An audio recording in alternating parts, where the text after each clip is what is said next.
Di sebuah kota ada seorang pria bernama Daniel. Bukan pendeta, bukan worship leader, bukan orang terkenal. Ia hanya pengemudi ojek online biasa. Setiap hari, ia bekerja dari pagi sampai malam. Kadang panas, kadang hujan, kadang sepi penumpang. Hidupnya sederhana. Tetapi ada satu kebiasaan kecil yang selalu ia lakukan. Setiap selesai mengantar penumpang, ia selalu berkata, "Tuhan Yesus memberkati ya, hati-hati di jalan." Kelihatannya sederhana, bahkan kadang orang hanya tersenyum kecil lalu pergi. Namun Daniel tidak tahu bahwa suatu hari kalimat sederhana itu akan menyelamatkan seseorang. Suatu malam, Daniel mendapat penumpang seorang pria muda. Sepanjang perjalanan, pria itu diam, wajahnya kosong, matanya lelah. Sesampainya di tujuan, seperti biasa Daniel berkata, "Tuhan Yesus memberkati ya bang, jangan menyerah."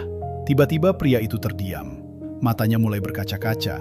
Lalu ia bertanya pelan, "Kenapa abang bilang jangan menyerah?" Daniel bingung. Ia hanya menjawab, "Saya cuma merasa Tuhan suruh ngomong itu."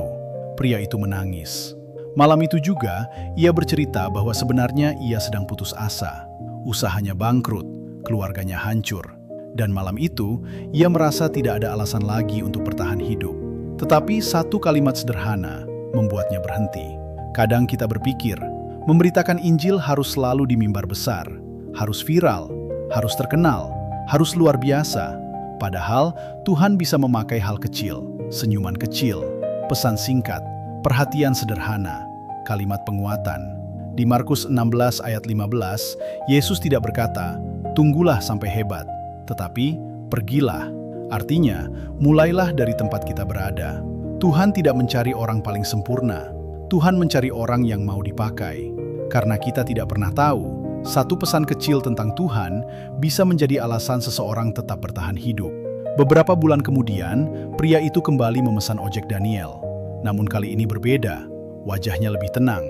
Ia tersenyum sambil berkata, "Bang, malam itu saya merasa tidak ada alasan lagi untuk bertahan hidup."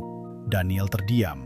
Pria itu melanjutkan, "Karena saya percaya, Tuhan masih peduli sama saya." Kadang, kita tidak sadar bahwa Tuhan sedang bekerja melalui hidup kita. Jangan takut bersaksi tentang Tuhan. Tidak harus selalu panjang, tidak harus selalu sempurna.